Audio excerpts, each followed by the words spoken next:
Bonjour les gens, bienvenue sur une nouvelle vidéo du Bazar de Menos. Je suis content de vous accueillir pour cette nouvelle vidéo un petit peu plus montée que d'habitude, enfin, façon de parler. Alors aujourd'hui, on va juste tout simplement voir un peu ce qu'il y a à l'intérieur de ce petit carton de Brock Studio. Donc c'est le deuxième jeu que j'achète de chez Brock Studio.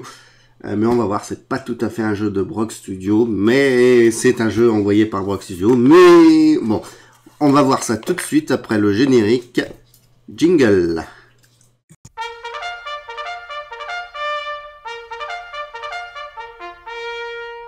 Bruit de fond, oui mon bébé.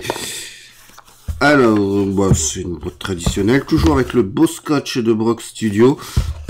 Alors c'est un jeu qui est expédié par Brock Studio, mais qui n'est pas sur le catalogue que ce que Antoine propose. Hein. C'est un peu une aide sur un Ombro Maker. Alors, oh, ça fait mal hein, de retirer ça. C'est tellement beau. Je sais pas si on peut le retirer sans détruire le scotch. Normalement. Alors oui, je tourne bien. Comment on l'ouvre? Ok, donc on va ouvrir ceci. Hop. La vache, c'est du costaud. Un petit gosse qui ouvre son Kinder Surprise. Alors voilà, l'ouverture de la boîte se fait ici. Ouh, c'est joli. Je peux vous dire que c'est super joli. Alors, qu'est-ce que c'est comme jeu?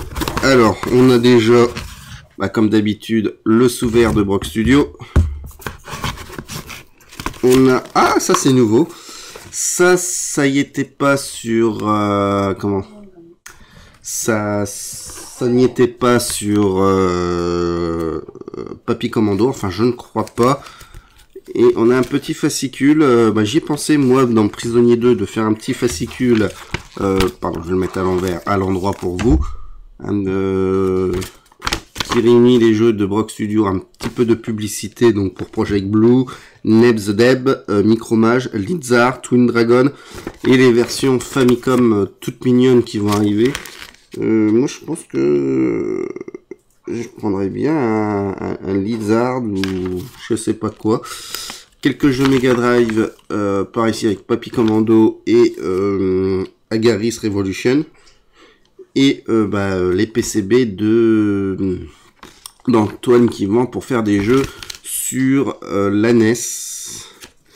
Alors c'est encore une fois c'est en anglais.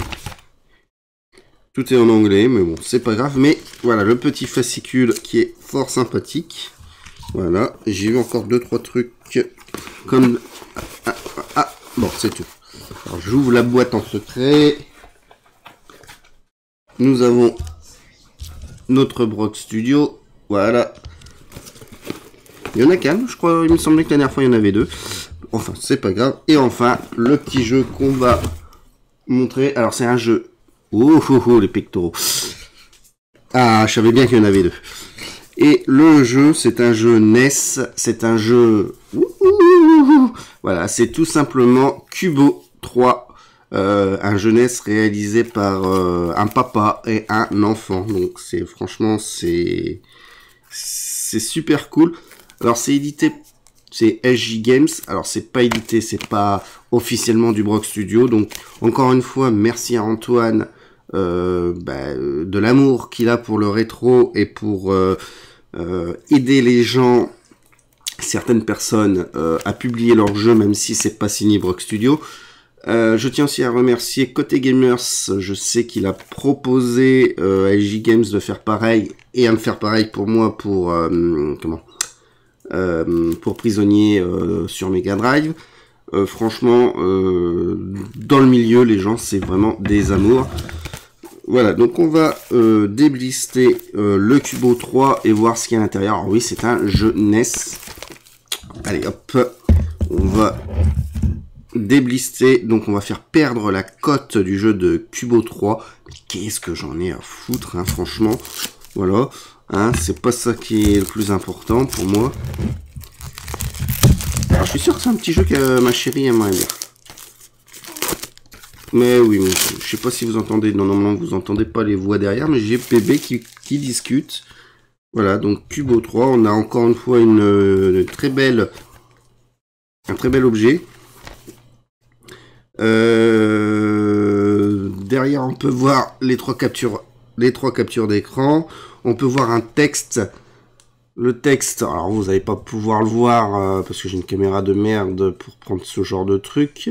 Mais on a un texte en anglais et en français. L'effort est fait de traduire dans les deux langues. Les aventures de la tortue cowboy.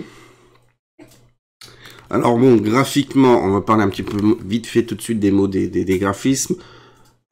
C'est fait par un enfant, donc moi je trouve ça cool.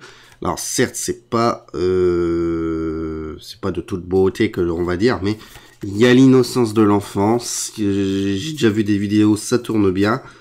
Franchement, moi je trouve ça super. C'est vraiment quelque chose de cool. Je fais avec NESmaker, voilà, faut le dire, hein, faut rendre à César ce qui appartient à César.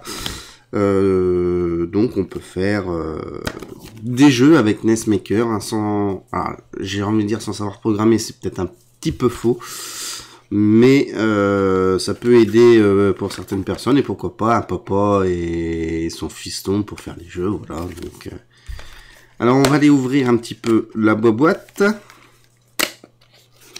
Ouh, ça c'est mieux. Ça franchement, ça on retrouve du... Alors j'avais pas ça dans Twin Dragon, ce qui est tout à fait normal. Enfin dans le Twin Dragon que j'avais acheté à Antoine, mais on retrouve le livret Cubo. Et on retrouve... Alors je vais mettre la boîte de côté. Voilà. Et on retrouve l'étui et la cartouche. Voilà, donc on va retirer l'étui de protection. Voilà. On a bien un étui. Donc le mot Nintendo n'est pas marqué dessus. C'est pas un jeu Nintendo. Et la cartouche Cubo. Donc Cubo 3. Bravo. Pas grand chose à dire. Une seule vis. C'est vraiment joli. Regardez. Derrière on a les consignes de sécurité. Ça peut marcher sur PAL ou NTSC. Ah oui, mais par défaut, la région de la cartouche n'est peut-être pas de votre console. Dans le cas, le jeu clignotera au démarrage. Pour changer la région de la cartouche, appuyez 4 à 8 fois sur le bouton Reset. Voilà, donc c'est un PCB un peu spécial. Puis avec le petit logo LG Games 2020, c'est vraiment joli. Voilà, donc c'est l'objet... Là, en termes d'objet, c'est vraiment sympathique. Hop, le livret, on va y faire un petit tour sur le livret. Le livret de bonne qualité au niveau du papier. Voilà.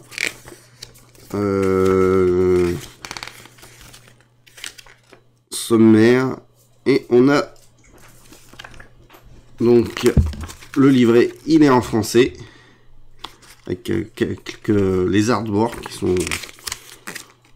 Alors, je vois à travers la caméra et mes pectoraux encore. Oh, pourquoi je fais une vidéo comme ça? Voilà, donc tout est expliqué. On a même entrée du royaume des cieux, la petite map. Ah, Michel. Voilà, et... Cubo 3, c'est un jeu créé par Seiji qui a 7 ans. Alors j'avais dit 10 ans, pardon.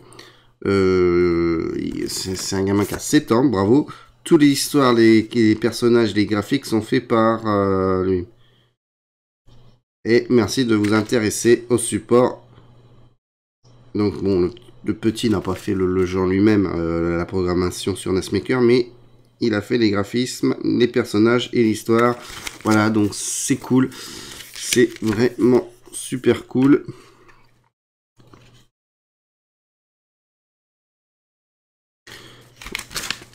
Avec un petit mot de remerciement à la fin. Merci à toutes les personnes qui ont supporté ce projet. Merci Artix, Jouet Grento 4, Austin McKinler, John Fallon, Paul Molay, Jordan Davids et tous ses amis de NESmaker. Voilà, puis merci à Antoine pour pour avoir fait cette cartouche et à ses parents. Et musique de Rétraphonaute. Franchement. Voilà. Donc on va remettre ça dans la petite boîte. Et puis bah j'ai une NES européenne, donc je vais pouvoir capturer le jeu. Voilà, donc je vais pouvoir capturer le jeu en live et j'espère proposer le jeu, y jouer. Voilà. S'achève donc cette vidéo. Je me remets en mode face. Hop. S'achève donc cette petite vidéo. J'espère voilà que ça vous plaît.